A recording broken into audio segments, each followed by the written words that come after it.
All right, so I'm back here, and the players, as you can see, are rolling some dice to see who's going to go first here. We do have Jonathan Richmond on your left. He is playing a blue-red control deck, and John Gopinski on the right of your screen will be playing Junk Aristocrats. Not a matchup I know too well because I'm not familiar with Mr. Richmond's deck list. I don't have that in front of me quite yet, and I will be the sole commentator today, so it'll be a little more difficult for me to track these things down. Please bear with me though, and as I am alone in the booth today, your input and your interaction as viewers is very, very important to us. We did put a lot of effort into the live stream event here for this stream today, and we're going to be doing some things that we haven't been able to do in the past. First of which will be we're going to have between round replays for you. So hopefully that'll help kind of keep the lull in the action from forcing you guys to go on and look for something else to keep your attention.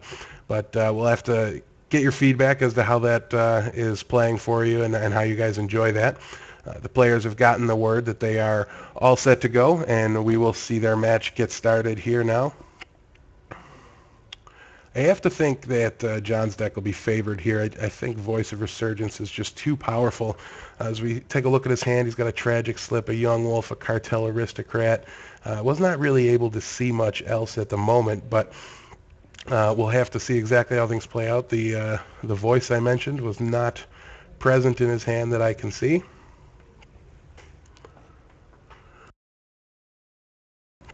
And Richmond obviously is both of these are local players. Mr. Gopinski on the right is the owner of the shop here in Erie, and decides to play in the events that don't award buys and things like that, since Wizards isn't enforcing things at a high level, since this is not a GPT or anything along those lines.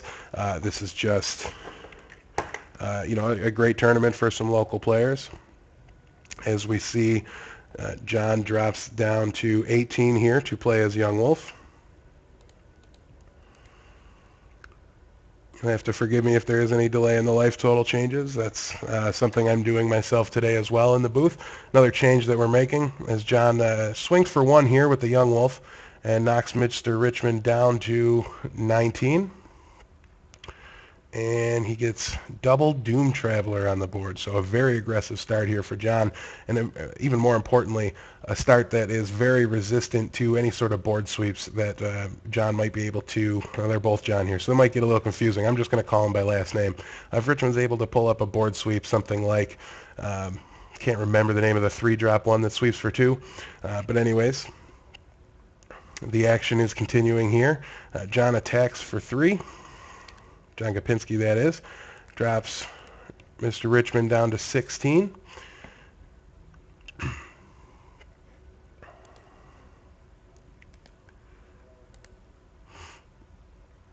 And it looks like he's trying to decide. He did draw a voice here. It's between that and the Cartel Aristocrat. He's got to be trying to make up his mind as to which is the more resilient threat, and I think he made the right choice for this turn. Plays the Cartel Aristocrat. Just has protection. It's another creature that cannot go anywhere in the event of a board sweep. And here's a Think Twice from Richmond. Help her refill his hand a little bit. He's got some work to do here. Playing just the 2-color control deck here. Not a popular decision since Ravnica Block has come out. But we will have to wait and see exactly what's in the deck here without taking a look at the list. I hesitate to say it's suboptimal or anything like that, but it's nothing we've seen before, that's for sure. So we're glad to be able to get it on camera for you. He's definitely behind the 8 ball a little bit here, facing the aggressive 4-creature start from Gopinski.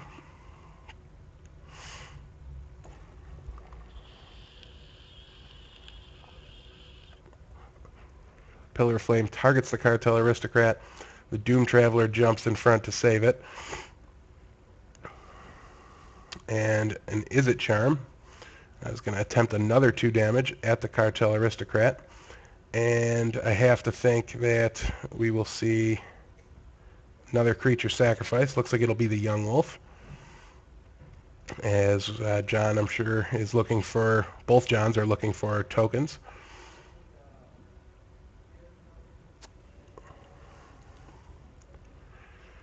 I'm sure that'll take just a couple of minutes here. Now there's a lot of gas being spent by Richmond here just to take down the Cartel Aristocrats, something that he had to have known, obviously, that he wasn't going to be able to effectively kill here. So he's not lessened the amount of damage he's going to take next turn, and really it's kind of an interesting play. If he would have made the move to fight like this on John's turn, the Young Wolf wouldn't be able to attack next turn. And the Spirit from the Doom Traveler also would not be able to attack next turn. So he's going to take some extra damage here. Maybe a little round one sloppiness from Mr. Richmond, who's about to take 6 damage. That will drop him down to 10.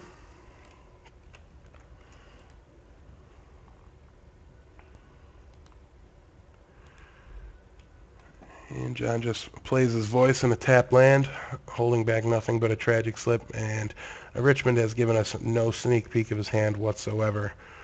So we aren't too sure what he'll be trying to do. There are no board sweeps in this color at this time except for the flashback one from Innistrad. I really wish I could remember the name. But Ralzeric will be the play for Richmond. Have to think he's going to make a move to lightning bolt something here.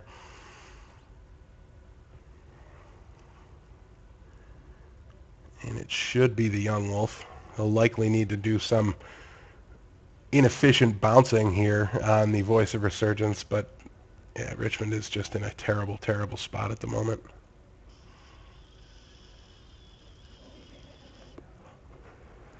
Rolling Trembler, I just remembered the name of the board sweep I was unable to think of. So the Young Wolf has died due to a lightning bolt from Ralzeric, and Richmond sends the turn back.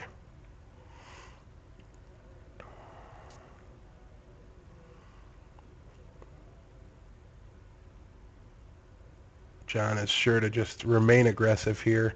I'm sure he's just deciding what's going where, and it looks like 2 damage from the Voice will head at Ralzeric, and an additional 4 damage will go to Richmond here. Drops Richmond to 6.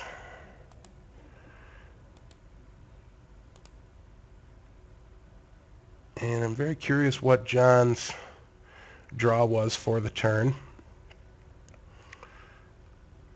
Maybe another Voice of Resurgence, I think. He held it back. Nope, it was a Temple Garden, so he's just holding back some cards, trying to make his opponent play around things that don't exist. It's a very effective strategy a lot of times, and his deck does not need the 5th land. But the 2/2 will remain tapped. And Kapinski's going to sacrifice it to the Cartel Aristocrat at the end of turn, and that will be lethal damage as he attacks in to Richmond, and they scoop him up and head for game 2, with John taking the early advantage. So I'm very curious. Again, I don't have Richmond's list available to me, obviously, in round 1. Makes it a little difficult to get sometimes, but for the time being at least, we'll have to just kind of speculate. I know Kapinski's sideboard is very standard. I'm not very familiar with the list off the top of my head either, so we'll have to make an effort to ensure we get the correct sideboard information. John's going to help us out here, though. He's got a couple of Abrupt Decays it looks like he wants to bring in, 2 Appetite for Brains, and Sin Collector is sure to join the fray. Don't know that Richmond will be as helpful with his sideboarding decisions. I would think not, considering how he held his hand hidden from us.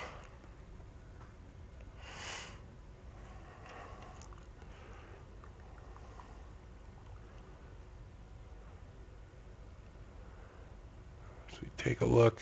Looks like that was Garruk. 2 Appetite for Brains and 3 Sin Collectors.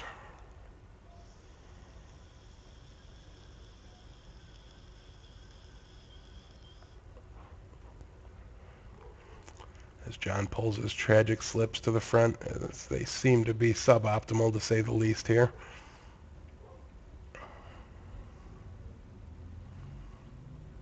We'll see if there's anything else he plans to sideboard out. You have to think that Richmond's deck is light on board sweeps, as we've talked about. You know, the kind of lack of them in the colors. I would have expected to see a little more spot removal as far as burn is concerned, considering you know, there's still Searing Spear to be had, and he really only had 2 removal spells. And obviously, we did see both Tameo and Ralzeric, so there is some, you know, Planeswalker density to Richmond's deck, I would have to believe. Not sure how that'll play out in this matchup, as Gopinski's deck is just very, very aggressive. Dropped 3 creatures in the first 2 turns in Game 1, and he doesn't really appear to be looking to slow down much in the sideboard, just taking out the creature removal that's very suboptimal for him, and replacing it with some cards that'll, you know, serve as card disadvantage for his opponent rather than a direct advantage for himself. We see John doing some sleeve changes here. His decision to play today was pretty late. He as I mentioned before, likes to interact with the players, and obviously, you know, it's one of the worst things about opening a card shop is you don't get to play in your own events. Since he's the tournament organizer, when there's a Grand Prix trial or something along those lines, he's not allowed to play. So an event like this, that is just the championship for his own personal series, he's obviously able to play, and a lot of the players really like to, you know, get in there. John's a player that's been on the Pro Tour, and really just a very, very quality player. I traveled with him quite a bit recently. We both went to Pittsburgh for a sealed Modern Masters event. It was actually a Grand Prix trial for Vegas. Me and him both top-aided. And he just posts results wherever he goes. When he was at Origins just a couple weekends ago, he actually won. He was playing in a Mini Masters event, and he took it down and won a foil uncut sheet of uncommon Modern Masters. So just a great prize there, and I know John loves to play in those kind of side events with the big prizes, and especially the ones going on during the main event when you know, a lot of the best competition isn't present.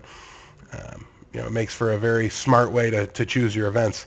Almost like you know, you hear people talking about the EV and how much return you get on your tickets when you enter tournaments on Moto. It's a principle John has carried over into his real life Magic play, and it's served him very well recently. So hopefully that can continue for him at Gen Con as we watch these players get shuffled up and ready to go for their Game 2 here, as we are just getting underway, round 1, in between the first and second games of the day here at the GameCore Championship Series Season 3 event. It'll be a long day for us here today. We'll have 5 rounds of Swiss. That'll be followed up by your top 8, and after that, there's a single elimination 8-man cube draft that is, as I said, invite only. The winner of this event qualifies. The winner of all the other Season 3 events have qualified already. And we'll be giving away one more entry to that event as part of the Twitch live stream. We'll have the viewers vote as we get closer to the event to see who they want in the cube draft to represent the players, and I'm sorry, to represent the viewers from home. So make sure you guys are planning out who you want that to be. As we see these guys take a look at their opening hands. Mr. Richmond's disappeared off to the side here. And I'm not sure if John's got the lands he needs. Just the one, right? So it's probably a mulligan. I see Virals, a couple Doom Travelers. Obviously the voice that's so important. But it is a 2-lander, so yeah, he's going to keep. I don't know that he's got green. But his foils might be playing with me a little bit here as Gopinski takes 2 and gets us started with a Doom Traveler.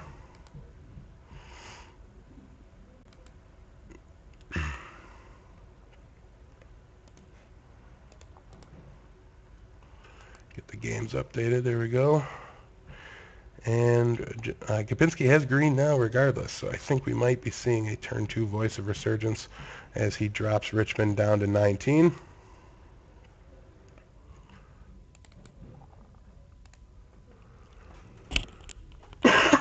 Excuse me. And we can see Gopinski planning his next turn out, not sure exactly how he wants to put the pressure on here. I thought I saw a second Doom Traveler in his hand earlier. Clearly that was a mistake on my part, but I'm curious to see where John goes. This is an important turn for him. He might try to get Virals in and landed now, but John is representing counter magic, so he might want to wait on that. It is interesting that, playing the voice here doesn't really save your value on Viral, since almost all of the counter spells in Magic right now are exiling instead of putting in the graveyard. But Gopinski's going to try to land the Sin Collector to take a peek at Richmond's hand and know exactly what's going on, so he doesn't have to make any more guesses on the following turns. He can have as much information as possible, and it's almost certainly the correct play. I like it, if nothing else, because I get to see Richmond's hand now. I've got to say, I love Izzet Staticaster. It's going to be very, very dangerous for him. And Niv Mizzet will be problematic as well, but it will take a little longer to resolve that guy. So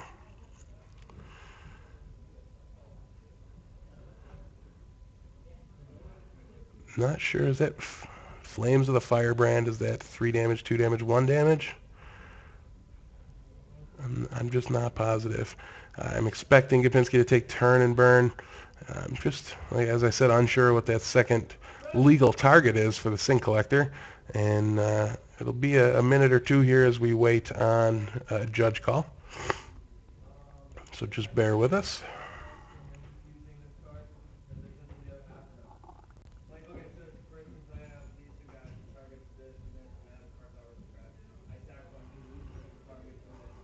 So the question here is Gopinski is just clarifying.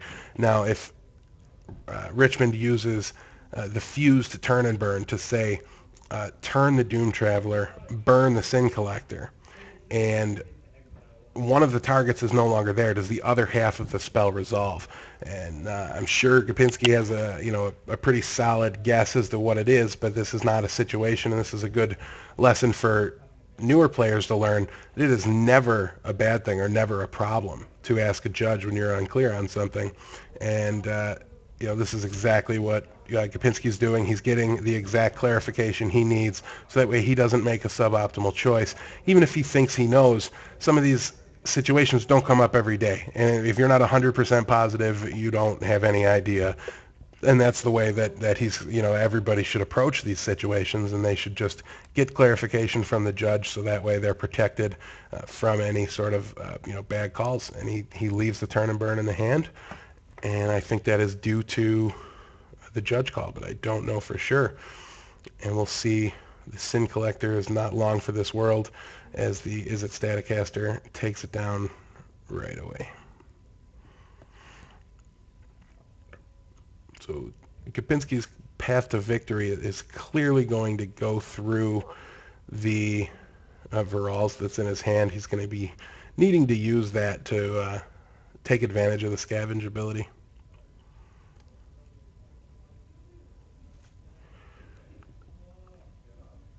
It's pretty difficult to play a Blood Artist into this board.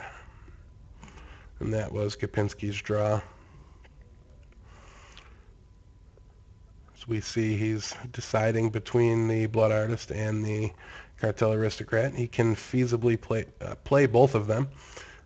He's got what I think is a Lingering Souls in hand as well. Another card very difficult to cast against an Izzet Staticaster, so that's the one I thought he'd play.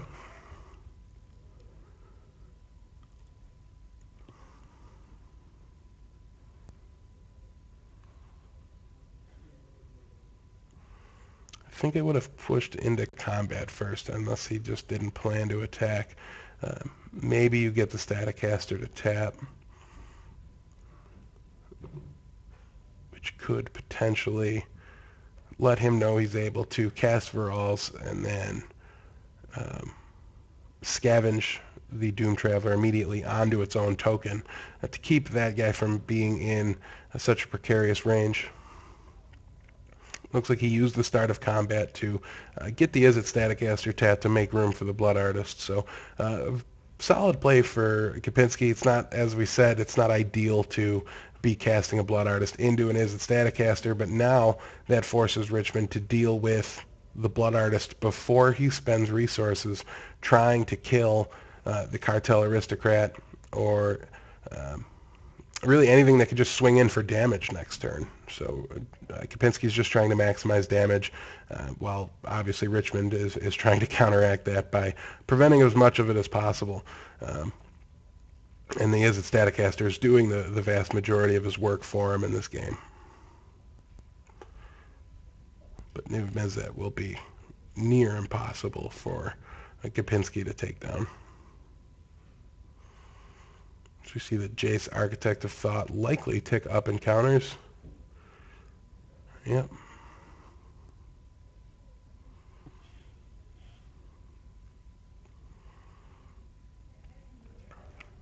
And a Lingering Souls, a little bit trapped in John's hand, but now he can cast the Lingering Souls this turn, and ooh, that's a good one. So maybe some 5/5 demons get the job done here for Kapinski as he draws the Skurstag High Priest.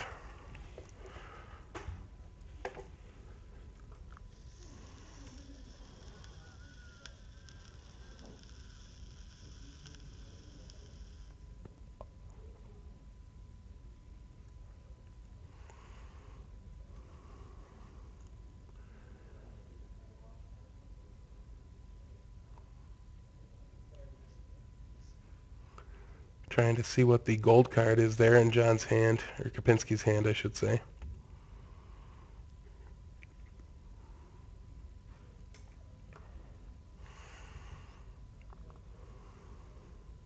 Kapinski feigning tricks a little here, unless I'm misinterpreting what his hand is.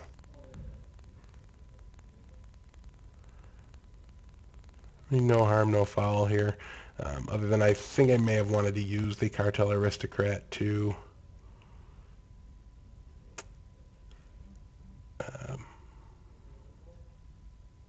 sorry, I got distracted a little bit there by what they were doing. I think I would have used the Cartel Aristocrat to try to tap my Skurstag High Priest, who I believe does not need haste in order to make a play there. So we get life totals updated.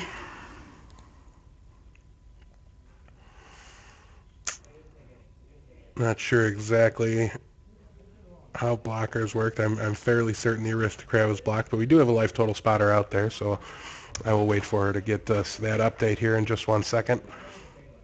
Looks like the players are even still counting, so I'll let them do my dirty work for me here.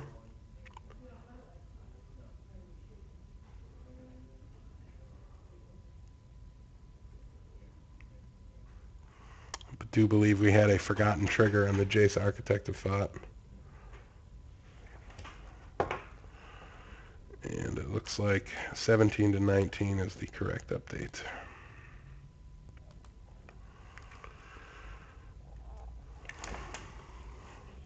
So now we have a 2/2 flyer, and we will have to wait and see what Richmond's able to do on this turn. It looks like he might miss land drop number 6. He's got Searing Spear, Niv Mizzet. I think I saw a Snapcaster Mage, and then the Turn and Burn. So those are his 4 cards fighting against Sea of 1/1s here against an Izzet Staticaster. So things are still, I think, favoring Richmond slightly, though every turn he does not draw his 6th land is really very, very detrimental for him. Desolate Lighthouse already on board should certainly help him to negate the possibility that he's stuck for so long. But we see Kapinski pick up a Voice of Resurgence, and I believe I heard another judge call here, so we'll have to wait and see exactly what happens there.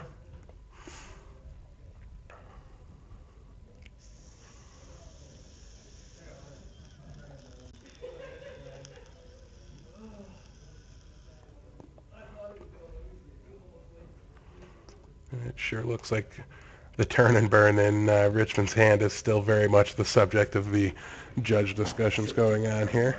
I don't know what I was thinking. I thought he was going to waste it, like when he turned. Looks like Kapinski's upset with himself for leaving the turn and burn there. While we wait for the judge to work his way over to assist the feature match here. Certainly starting to look like we might be headed towards a game 3. Obviously, until that 6th land is drawn for Richmond, everything is going to be pretty difficult, but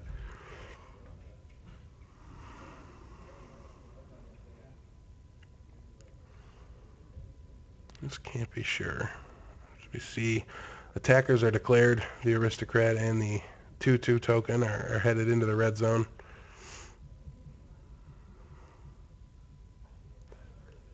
Oh, okay, I think Richmond is deciding whether or not to use the Staticaster on his turn.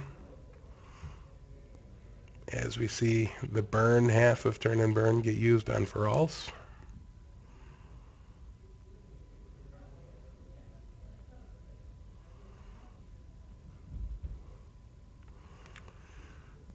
And we know that there should be a sacrifice here.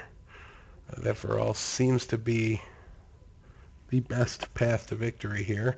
And from Kapinski's perspective, I think he's going to make the sacrifice and lose the Cartel Aristocrat, as painful as that is. Maybe not, though. Yep, he's going to lose the token instead. And now make a decision on the Cartel Aristocrat.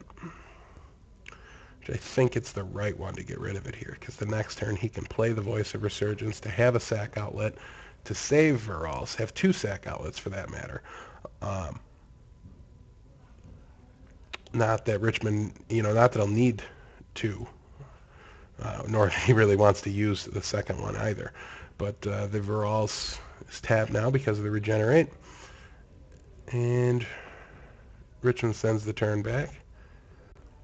So John's got a Scavenge and potentially 2 Scavenges, but likely a Voice cast and a Scavenge. So now the Verals being in play, having a sack outlet is pretty nice here to use Lingering Souls to fight Staticaster, because he can sacrifice one of them in order to keep the other ones alive. So it gives him extra turns of sacrifices and reanimate. I'm sorry, not reanimate, but regenerate triggers.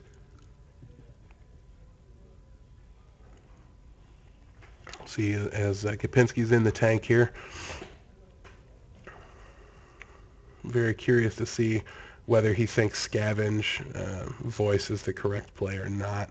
That's personally probably the direction I would take it. And here's the Voice for now.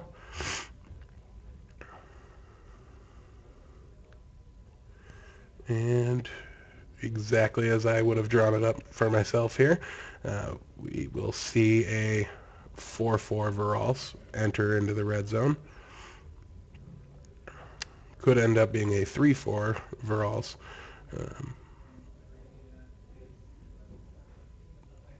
But I'm not sure where it's attacking either.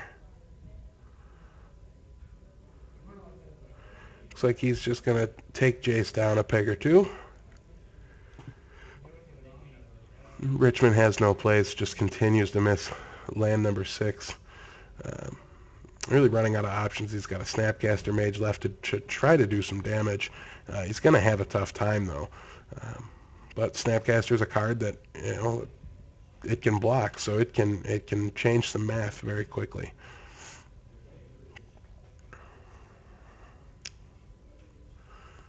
Fortunately for him, though, if I'm John, I think I'm just...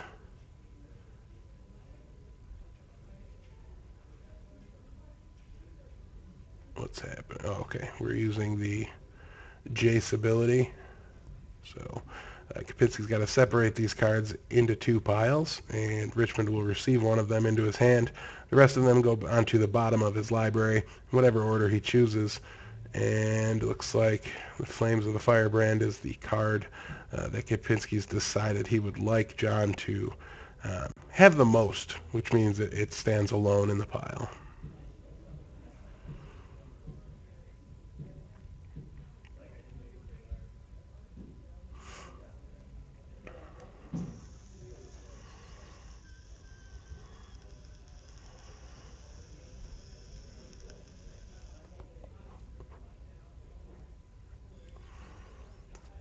Be interesting to see where Richmond kind of takes this turn here that's coming up to him following this one anyways. Obviously this turn will be likely devoted to the burn spell he picks up here as he takes Flames of the Firebrand, ships the others to the bottom as I said.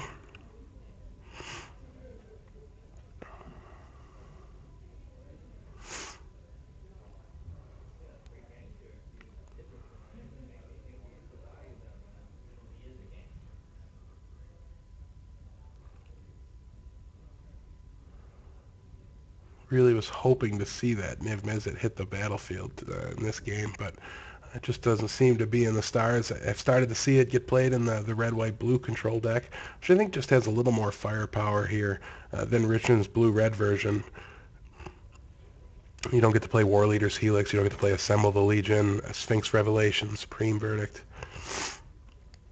So there's plenty of, kind of missed connections here, missed cards that he could have chosen.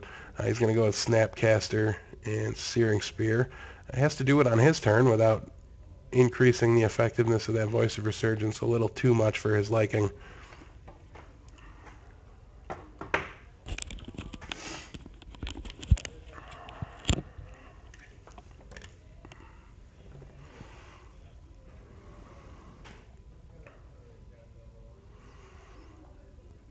So Gopinski can't save the guy, but he can effectively counter the spell from Richmond by sacrificing to Virals.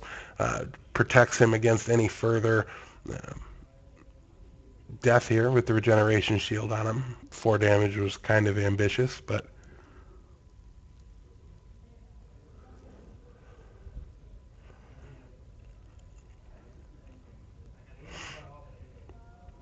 so the blue guy's the elemental here.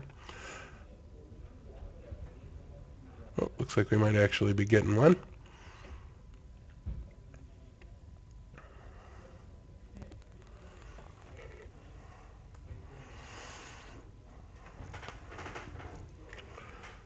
So we see John in the tank a little bit. He's going to have to play both creatures, I think, here. Be very curious to see how John reacts to somebody actually casting a Lingering Souls into his Staticaster. He can't be too used to those sticking around. But they sure will with the sacrifice effect on Virals. But Gopinski's also got to be pretty interested in scavenging here. But looks like the allure of the 5/5 flyer is too strong. There is still mana open for the Lingering Souls if it's wanted, but I think he might be scavenging here. Yep. There's sure a lot of scavenging that would be happening here. There could be 4 power added to the board. Looks like he wants to put some protection on that Skurstag High Priest.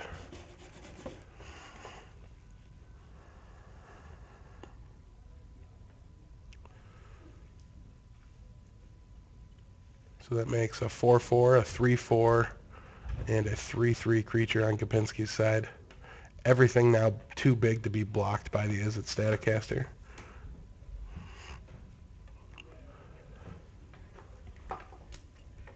And looks like we see another scavenge for the turn for Gopinski.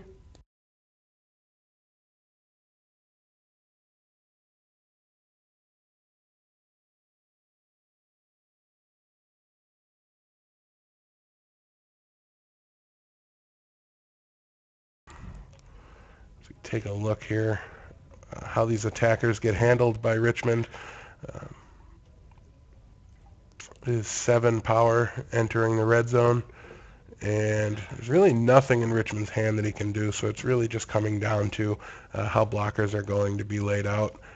And not even sure where Gopinski sent the damage, whether it was to Richmond or Jace. But we'll receive that update in a second.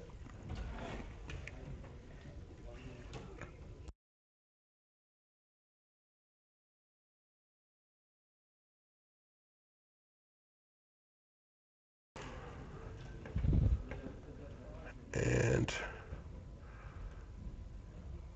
Looks like we may have missed some damage previously because I'm seeing Life is 19 equals. 8 to 19 here on the life totals. Really pulling old.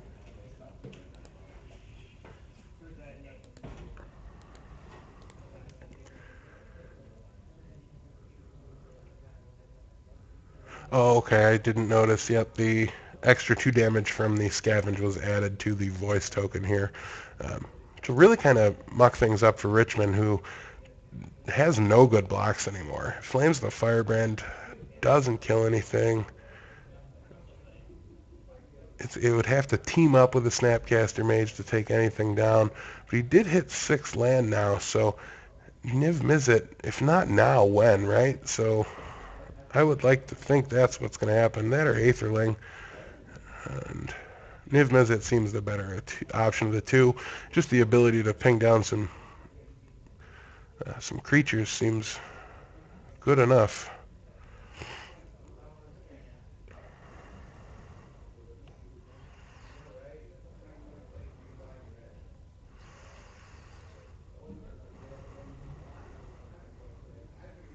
Kapinski's Kingdom for a Putrefy, although I'm pretty sure it's not in his deck, so I don't think he'll find any removal that's good enough here.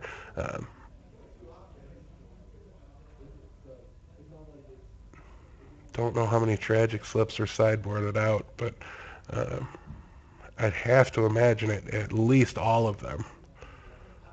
And Lingering Souls, as we see Richmond get twitchy on the Is It Staticaster. I wonder if he's made the connection on the sack outlet or not yet.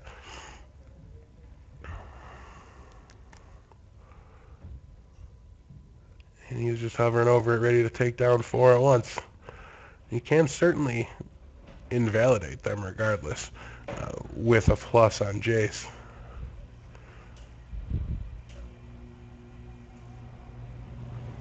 And we see just a single attack here from the Voice of Resurgence token.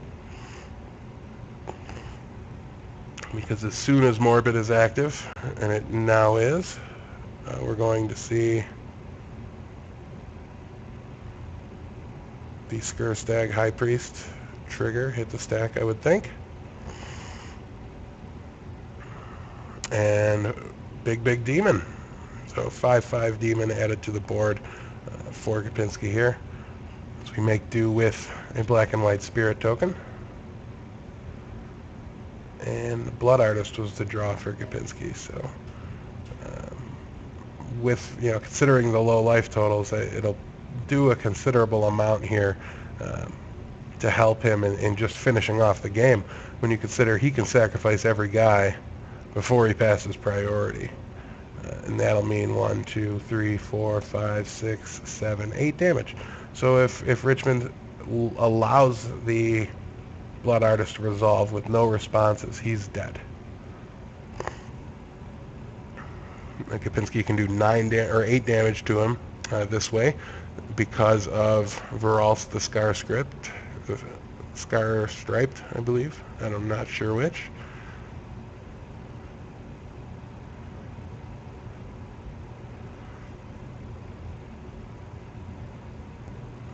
I'm sure Niv Mizzet or that Searing Spear will have something to say about responding to the Blood Artist.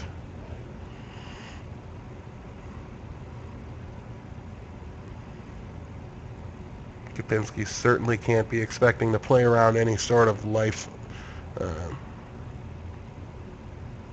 gain or anything like that from the blue-red deck. So he has to... No, he's in a pretty good spot here, despite a start that looked shaky because of that Is It Staticaster.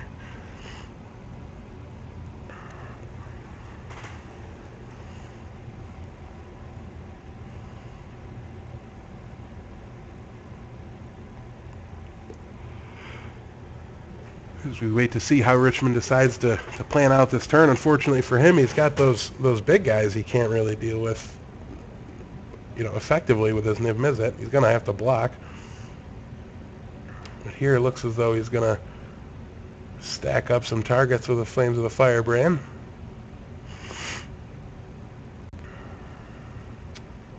like to kill off some spirits, and he's going to do that.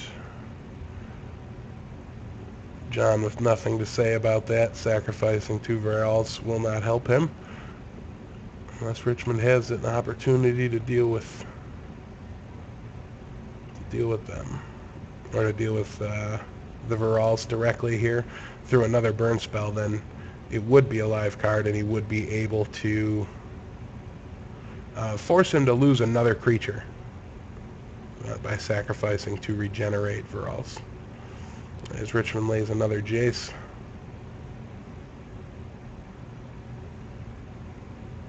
I think Kapinski is just going to see how combat damage goes for him here.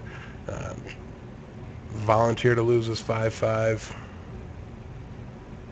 Sneak in a couple points of damage. Slam Blood Artist, win the game. Seems like a good plan. So we get the correct 5/5 demon token in play.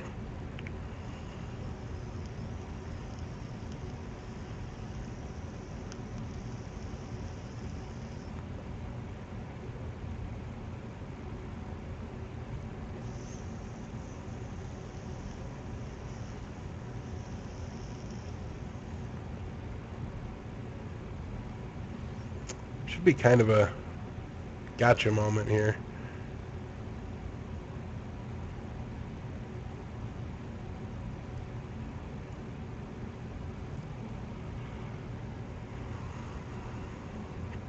I can't imagine Richmond is aware that he's kind of doomed no matter which way he steps here.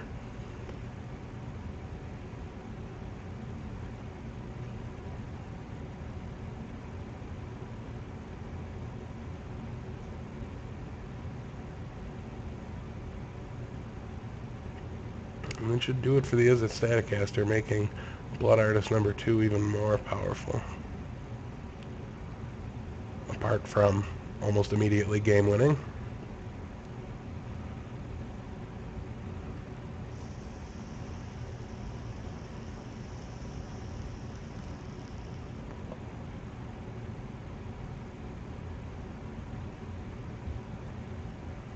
I think that would put Richmond to 1.